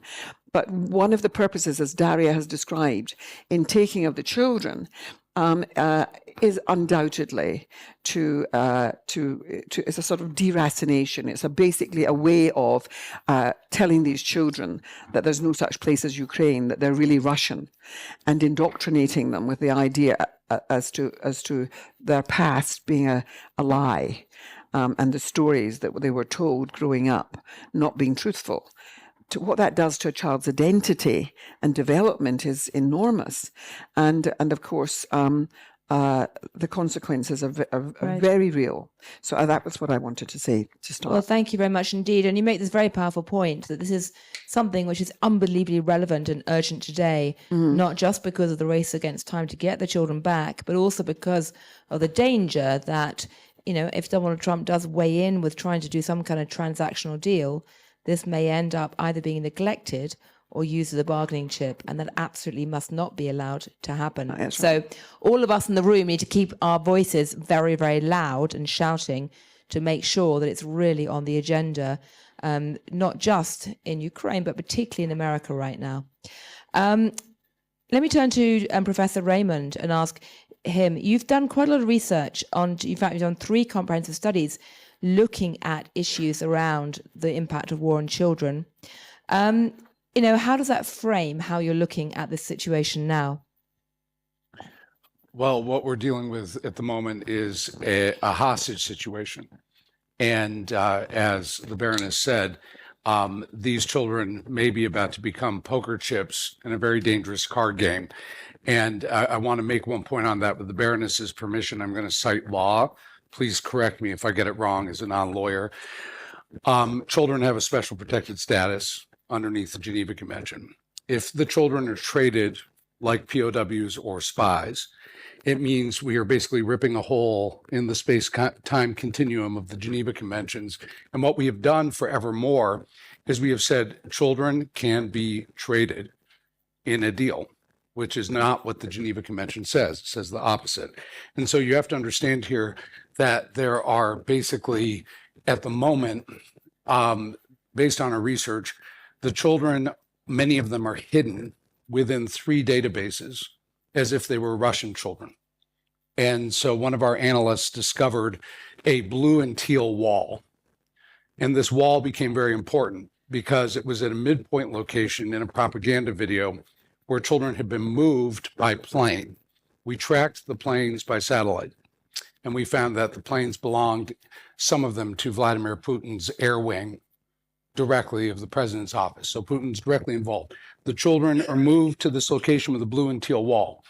What we realized by analyzing the paint on the wall is that when we go to the databases, there are children who are presented as Russian who are against that wall, photographed. And we realized each of those kids against the wall was a Ukrainian. And they were from a cohort from Donetsk and Luhansk that were taken as a group early in the war. We know there are others from Zaporizhia, Kharkiv, and Kherson, but we weren't able to find them yet. So what I'm saying here is we're in a race against time with a government that has engaged in active deception. And what they've done, and here's the legal part, is though they have violated 2 elements of international law. One is the deportation, which is a war crime. The second is the transfer from one ethnic or national group to another, which rises to the crime against humanity status. And so they're hiding these children. They say they don't know where they are, but they have accounted for them so they can conceal them. If we don't get them now, as they say in trauma, we are in the golden hour. After a traumatic injury, you have an hour to stabilize the patient. That hour is almost gone. And so now these children are going to disappear. I've done this before in Guatemala with DNA, part of a team to reconnect children that were taken into the American adoption system in the 80s. Those kids found their parents. Many of their parents were dead because they were in their 40s by the time we reunited them. If we don't get them now, they will be traded as poker chips. And if they ever see their homes again, we're doing it when they're in their 30s, 40s, or 50s. And so you have to understand here that in most of the cases we work, victims are dead. In this case, they're alive, they're growing, they're hidden, and they're within Russia's national adoption database. Thank you very much indeed, Professor Raymond, for that very powerful intervention. We have Mykola Kuleba, who has been on missions to recover the children. Enormously difficult, but can you tell us, how that's gone and what the key takeaways are? Thank you. With the last 6 kids together, we returned 565 now. And it is kids even from Russian families, from Russia, whose parents were killed, and these children were kidnapped from occupied territories. We have returned from occupied territories. From that six last kids, 4 are orphans. And it is a horrible situation when thousands of orphans have been kidnapped from orphanages and disappeared. But I want to draw a wider picture, because for the last 10 years, we lost 1.6 million of children's population because they stayed in Russia and occupied territories. And you could remember when Maria Lvova-Belova stated, maybe a year and a half ago, and she told about 744,000 Ukrainian children who was registered in Russia. And she told that, I will not give you any information about these children, because this is Russian children. They've been kidnapped. We don't know how many are unaccompanied, because official number is 19,000, but how many of them, we really have no idea. And who will provide us with this information? But I can tell you a lot of stories that kids who've been rescued by Save Ukraine, because we provide rehabilitation and reintegration these children. It's very hard. Sometimes 6 months not enough for a child, because they hugely traumatized, hugely. They've seen destruction, they've seen death of their relatives or parents, and they don't believe adults, and it's really hard. It's our kids. And you talked about bargain coin, and really we are discussing ceasefire, but I don't know how we can bring all our kids back. Many of them, as Daria told, now Russian soldiers. They are not children, they are adults. Many of them sitting in Ukrainian prisons as the Russian soldiers. Many of them died on the battlefields. And now we understand that it's a little number. As Bernice told us, it's a drop. But we are communicating with that. We're locating, identifying that kids, and then build communication. Many of them refused and told, no, we don't want to come back. Oh, they're afraid. It's very hard to convince them. They believe that Nazi will kill them in Ukraine. They believe this because it's Russian propaganda. It's a huge indoctrination. And you told us now, Nataliia, about crime against humanity. But what about genocide? I understand it's very hard to prove, but It is very hard because it requires specific intent. Yes. And so the evidential thresholds are high. But there is no doubt that these are war crimes, they're crimes against humanity, Yes. and the long-term damage to generations of children is going to be felt by the nation for a long time to come. And already in seeking to negotiate through certain quarters the discovery as to the presence and whereabouts of certain children, we know that a number of children have died, and we suspect, because they haven't given the reasons for the deaths, we suspect that they were teenage boys who were then trained up and put into the army and have been sent to war against their own nation. Which is just horrific. I mean, the challenge getting them back is just awful. I commend you for your courage and doggedness in trying to do this. By the way, if anyone's... I want to just tell one thing. If you're a mother and just going to Russia or occupied territories just to take your child back, and special services, if you have Ukrainian passport, will ask you what is the purpose of your coming? If you will tell, I want to take my child back to Ukraine, you will be immediately deported, interrogated, sent to a lie detection, and deported. We have these cases. At best, yes.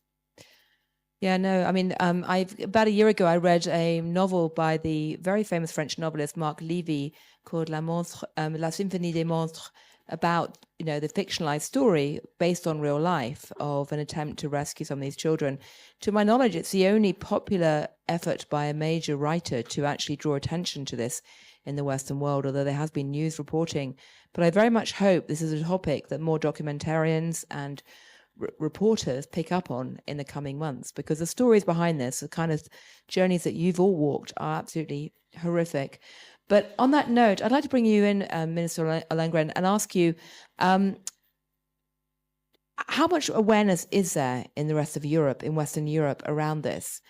And what can be done on a European level? Yes. Well, I think that's a very good question, because if you hear this, it is so horrendous that you would think that all of us in our countries would be constantly outraged because of this. This crime against humanity, war crimes, it's about children.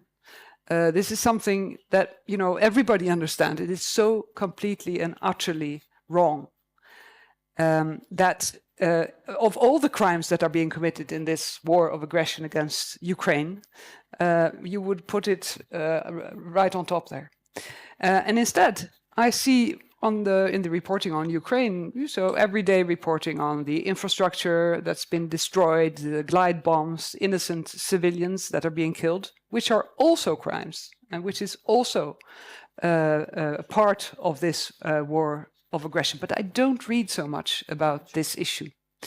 And it's really something that's very difficult to understand, especially I think also for the people who are working on this specific subject.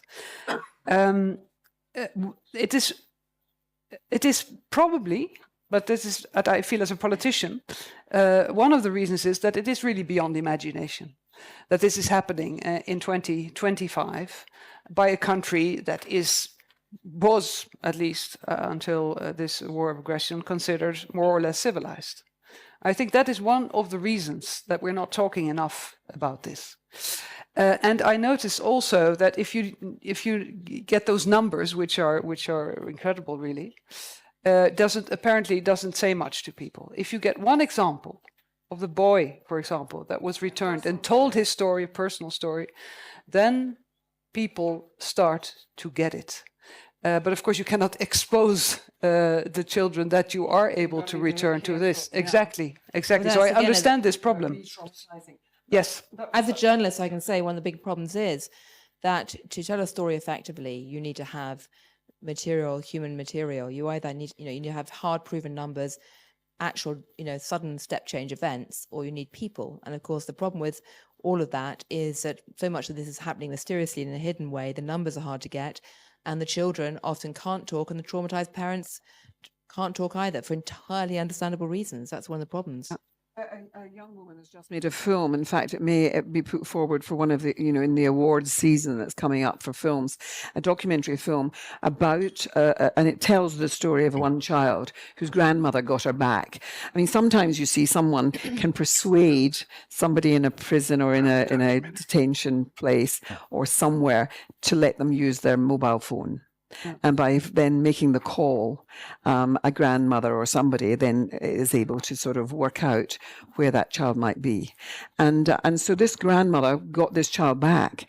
And the film tells the story of this little girl psychologically deeply traumatized. And her mother's at the fighting at the front. And they managed to get her to a place in Latvia, to a special place where they have therapeutic help for traumatized children. And you see her on a sort of farm with horses and riding on a horse and somehow being with animals, was somehow dealing with some of the pain that she felt. But it's a very moving film, and it is one of those things that is worth taking a look at. Well, I'm very much hoping, it's got many friends involved in documentary filmmaking, and I'm very much hoping that this will happen. More and more of these. It's called After the Rain. After the Rain. Someone would like to watch it. Yeah. Okay, After the Rain, right. After the Rain. And it's very specifically about one child's experience, because every child's story is different, of course. And I've now had the opportunity of meeting many of the children, and often with the great help of colleagues, but also to meet with family members, to meet with grandparents, to meet with mothers who were, also there's a very ghastly business, which is that small children who, after Mariupol, and other bombardments, really small children, 2 or 3, and any of you who've got kids will know this, that when a child is 2 or 3, they don't know what their mummy's name is. They don't know their address. They don't know the sort of detail. Yeah. And so those children, it's going to be particularly hard. The younger a child is, the more particularly hard it will be. And there was a case which was identified, the others can tell you about it, of it being recognized that somebody within the ministry, the children's ministry, who adopted a child who was an orphan whose parents had been killed in the bombardment, or certainly her mother was killed. And the child's been adopted, and the photographs were recognized because there was a sort of sharing in Russia, in a sort of Facebook thing of their child that they were going to adopt. And suddenly people realized that this was the child that they recognized. And the awful thing about this is that there will be more of that. But the problem of getting to children who will be adopted into the system and who are never going to, but they'll know somewhere in there that something's not right, but they'll grow up with an ache. Yes. I have to run off, unfortunately, but I'm going to hand you the microphone, and you're now going to go from being... I'm going to be an independent provocateur. This is such an important story, and I would urge all of you who are involved in any aspect of media or lobbying or political work to really pay heed to it, because as has become clear, time is running out, and right now in the negotiations being raised is going to be critical not to forget this. So over to you, Lady Kennedy. Thank you, Gillian. So shall I take it out to the floor so that some people can ask questions and some of our experts on the panel can answer? There's someone on the front who is Gentleman in the balaclava. Certainly anonymized in some way. Вітаю, я буду говорити українською. Good afternoon. I'll be speaking in Ukrainian, so please use the interpretation equipment. Thank you.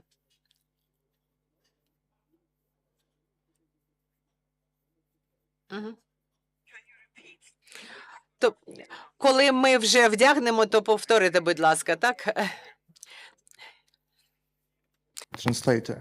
Okay.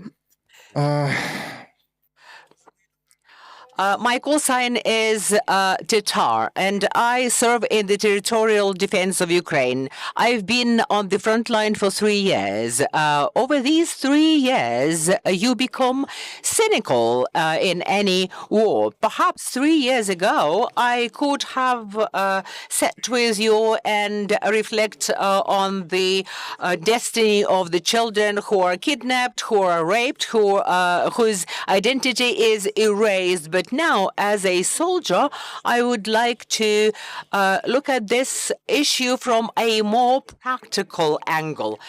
Everything that you've said is correct. It is painful. And if I could summarize it to a certain extent, I would like to look at it, as I said, from the practical angle. The whole civilized world has a very bright example that we need to consider.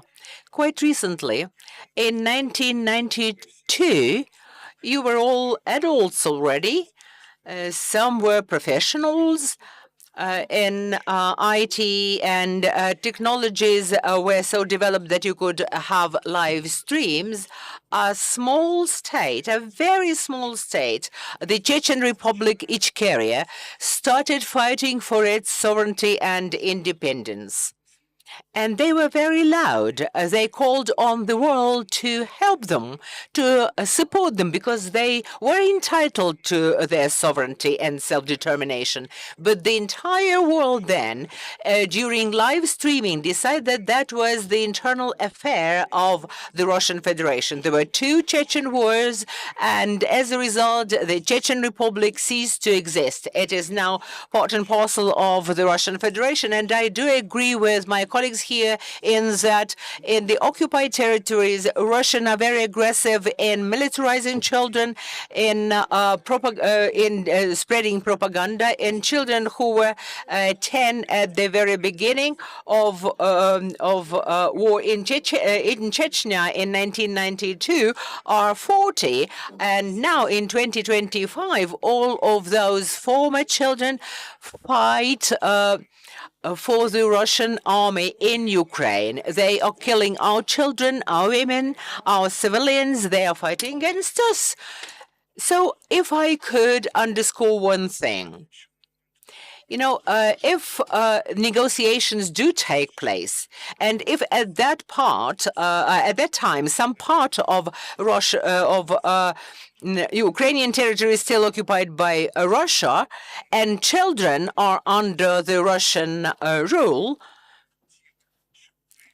it will be a tragedy. No one of you would like to see a situation whereby you or your children meet at the front line with the Russian soldiers who are Ukrainians, in fact.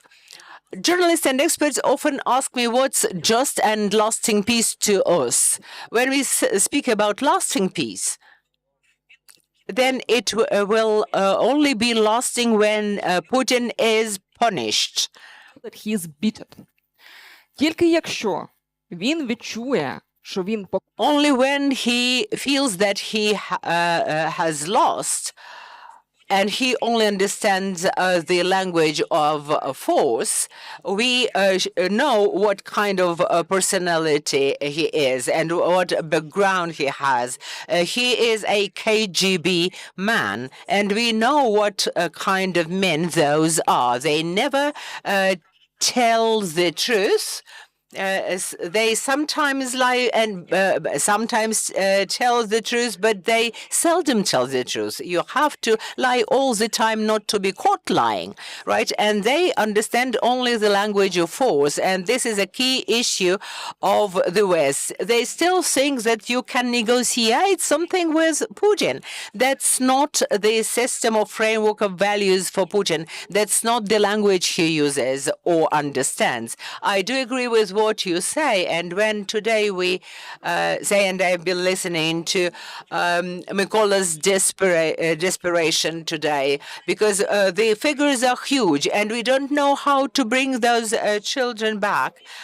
I understand that we cannot stop, and we cannot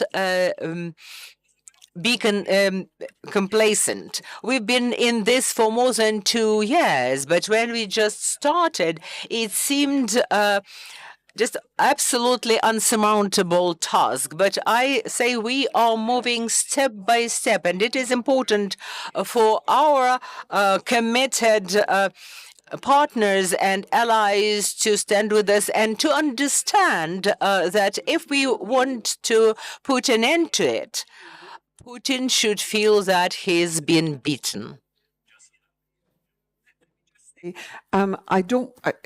Listen, I pay tribute to you for what you've been doing, fighting on the front, because you are fighting there on behalf of Europe as well as your own nation, because we know what this means. And I think that many of the nations around Europe have seen what Putin does, the long arm of Russia. We've had poisoning in Britain, murders of people in our streets because of the vengeance that is sought by this KGB ex-operative. And so we know what we're dealing with, and we're seeing you fighting this battle for us. So I just want us all to pay tribute to our colleague who's just spoken. But I do want to give, we're short of time, so I do want to give other people some opportunities. There's a woman here, and I'll come to you in a moment, so you can mop up. But you, and then the woman behind, and then we'll do collect some questions. You're a member of the Ukrainian Parliament, and it's lovely to see you here today. Yeah.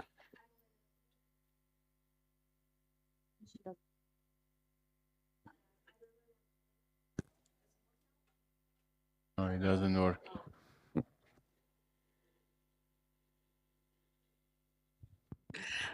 But now Yeah, it works. better. Yeah. Thank you.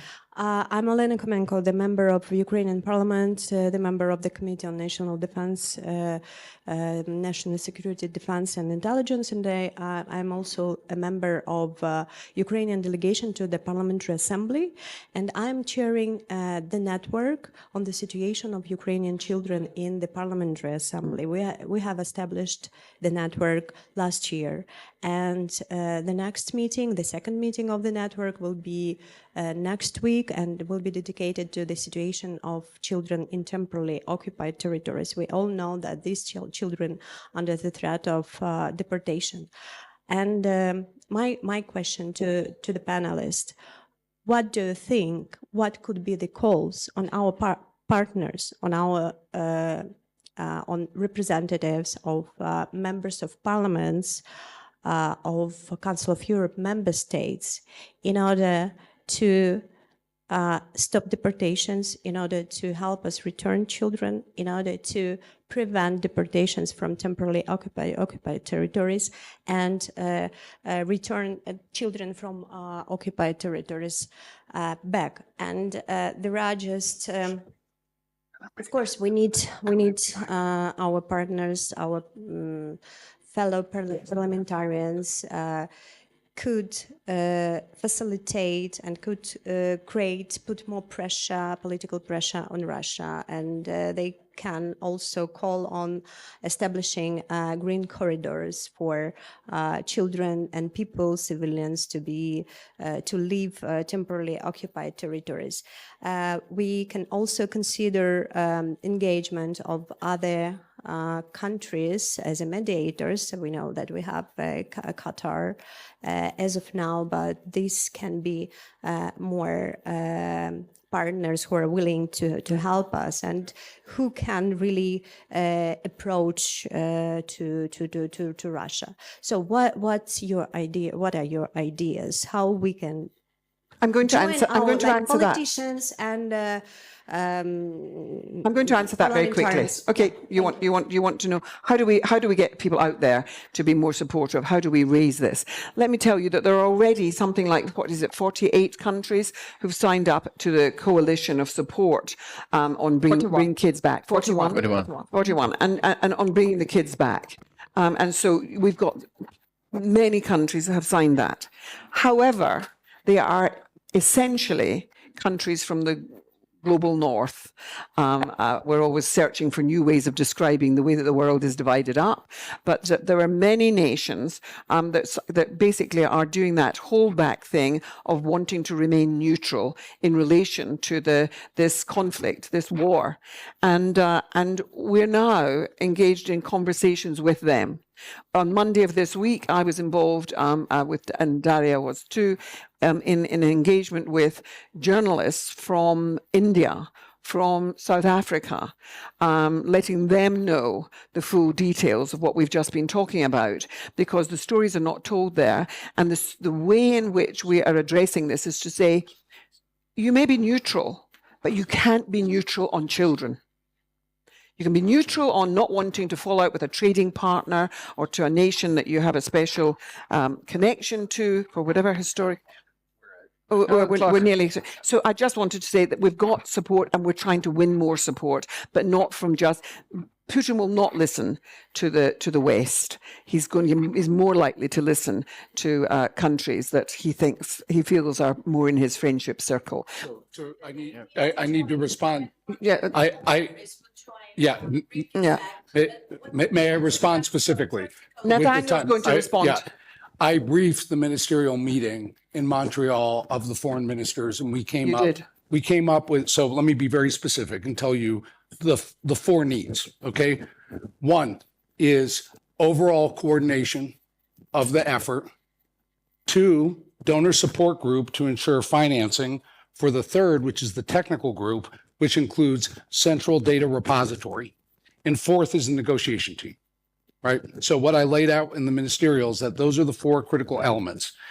There is a process going on of nations taking responsibility within those groups and then beginning to work an agenda with overall coordination that has a technical negotiation and basically law enforcement and intelligence coordination. Yes, and right now we need one word, data. It's about data centralization. If we do not have data, it's over, okay? Data is the critical path.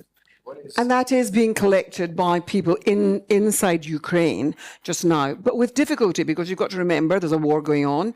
A lot of the stuff was held in paper form and wasn't digitized in for example, when children were in children's orphanages and places like that. So and some of these children would not have been documented at all because they've been picked up from the streets. So that's one of the difficulties. Yeah, but we are working on with Ministry of Justice and UNICEF. We are working on the new registry of deported children. Yeah, that is happening. Let me tell, please. Yeah, it is a first step. It's very important. 41 countries united, Bring Kids Back initiative, and Save Ukraine is a part of this initiative. We bringing kids back, but we like in a different planet. You guys fighting for our children there. You understand what is there on the battlefields. It's the barbars who are coming just to destroy us, to kill us. On the other hand, we understand that I participated in Minsk negotiation. It's nothing. We will never be able to communicate with Putin. He is a monster. He's killing children. He's eating children for the breakfast. As for me, sorry for my emotions, but we are rescuing these kids. Almost every day, I see their eyes, their stories. It's very personal because it's like someone come to my home, rape my wife, and I have 4 kids, kidnap my children, and then someone tell me, oh, let's negotiate, let's think something. No, it's hard. We need strong voice. We need someone who will demand Putin to give children back. He understands only voice of power. That's why first step done, but next step, we have to find a real solution, action, which will help bring our children back. I don't believe in the great Trumpian voice that is going to demand the children come back. It's going to have to take much more subtle and complicated negotiations to make that happen. And some of it's got to come from nations that are not seen by him as being the enemy, in my view. Yes. Yeah, it doesn't matter. My name is Irina Fedorenko. I'm an artist and I'm from Mariupol. So all stories what you talk about, I know from first hand, unfortunately. And I just ask you not to stop and give to our children freedom and peace. And last 3 years, I did a big series of children portraits. I will just give you to look on just one of them. Please. Thank you. I mean, there's a wonderful exhibition also going around, which is of the eyes of the children, who've returned. And the sadness in those children's eyes is just so painful to see. Now, we've gone over our time, and I know that time is of the essence around these discussions. But I just wanted to thank everyone for coming. This is not an issue that isn't going to be affected by you all taking it away and doing something with it. If you can write articles, if you can get your own governments, if you can get organizations to take this up. But the important thing is that I feel that we're about to be involved in and witness a negotiated thing, if we're not careful, in which the children will not be part of it, or will become a pawn, as we've heard, that they were used basically to say, we'll give you your children if you give us that. And that cannot be allowed to happen, because it basically runs a coach and horses through international law, through the special protections for children, and we'll see it happening over and over again around the world. And so we've got to make sure that Ukraine's children are returned, and we have to make that a creed occur. Okay, thank you all. I want to thank you. I want to just say, Nathaniel is with the Yale Observatory. He's doing the most incredible work in this business of using open source material to try and trace what's happening, and it's being invaluable. But also below the radar, there are people who are leaders in certain nations who are trying to bring to bear some pressure on the Russian regime.